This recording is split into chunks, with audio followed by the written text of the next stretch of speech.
Ellie Chowns. Jeremy, it's a pleasure to speak under your chairship, and I'd like to pay tribute to the Honourable Member for Norwich North for securing this debate on such an important topic, and indeed to all the colleagues who have spoken this afternoon so eloquently and so passionately on this topic.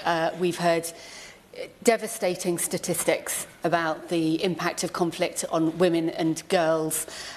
We've heard testimony about the importance of sexual violence as a weapon of war, and listening to what the Honourable Member was saying there, I was really reminded so strongly of the words of Giselle Pellicot that shame must change sides, and I think that is absolutely key to bear in mind.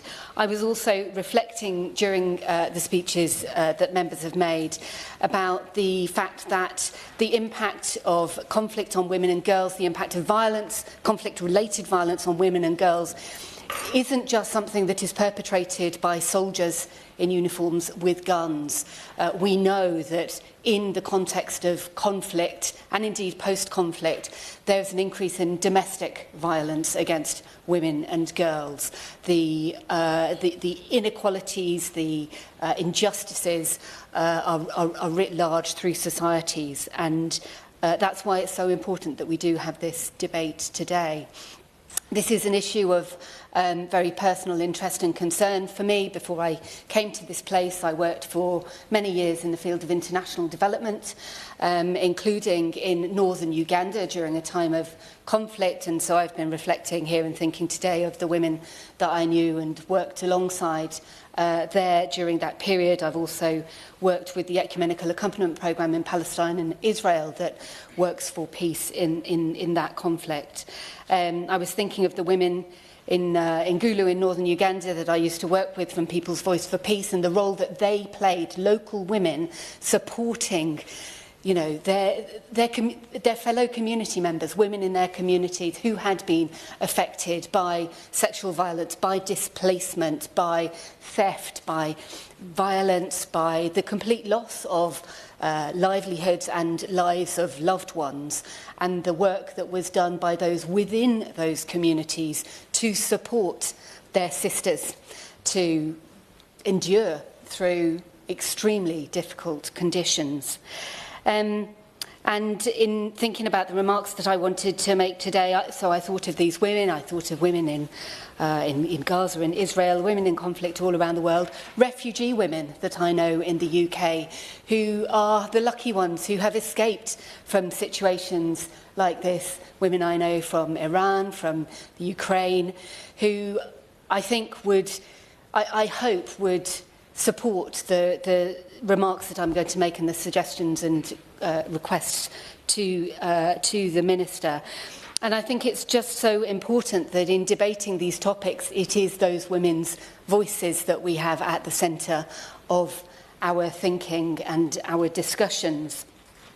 And so I think there are 4 points that I'd like to ask the Minister to respond to in her remarks, if she's able to, or sort of 4 key asks, really, key lessons in reflecting on this topic.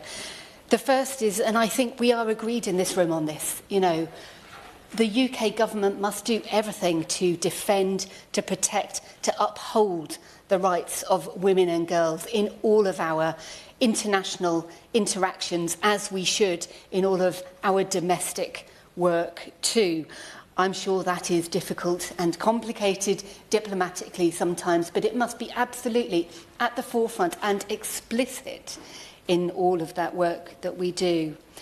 The second point that I'd like to make, and in this I'm echoing the call of the Honourable Member for Norwich North and others here today, we must reverse the cuts in UK aid. The cuts that were made under the previous Conservative government were, in my view, shameful. It is incumbent on the new government to reverse those cuts as quickly as possible. I know personally, from friends and colleagues how devastating those cuts were, and I was interested to read in one of the briefings that I read prior to this debate from Women for Women International that in a very large-scale survey they did, only 25% of women in conflict situations had received any aid at all. In Afghanistan, it was less than 10%. You know, the quantity of aid really does matter. Aid is not the only solution to alleviating the impact of conflict on women and girls, but it is one of the things that we as the UK can do.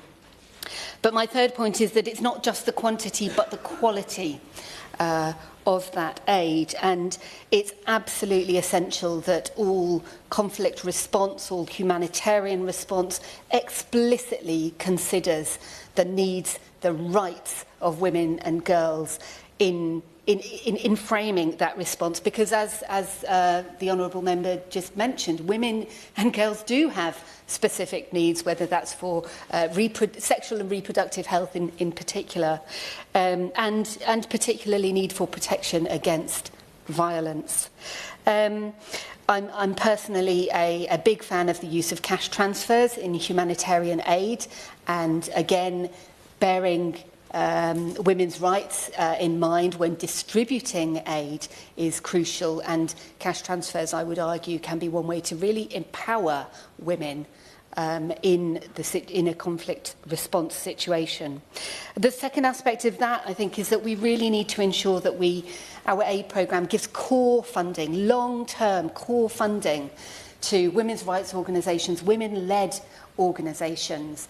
Having worked myself in the international development sector, I can see colleagues nodding strongly here. I'm sure they completely agree with what I'm going to say. The importance of long-term funding for organisations that are working to address conflict is absolutely crucial. I think we all know, as members of Parliament, as people who've worked in public services, the difficulty of doing things in a hand-to-mouth basis on a year-on-year basis. It's so important to have long-term core funding to build the capacity, particularly of women's organisations, women's-led organisations, to challenge the inequalities and the injustices that they have faced, often for decades, in order to uplift their voices. Because that's my fourth and final point. When we're thinking about conflict resolution, which is the way that, the only long-term way to get away from the disastrous stats that have been cited so far. Indeed, not just resolution of existing conflicts, but prevention of potential conflicts.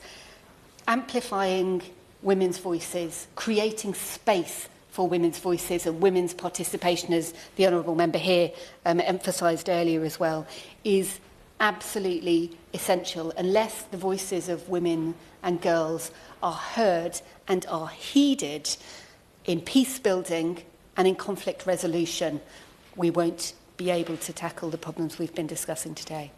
Thank you.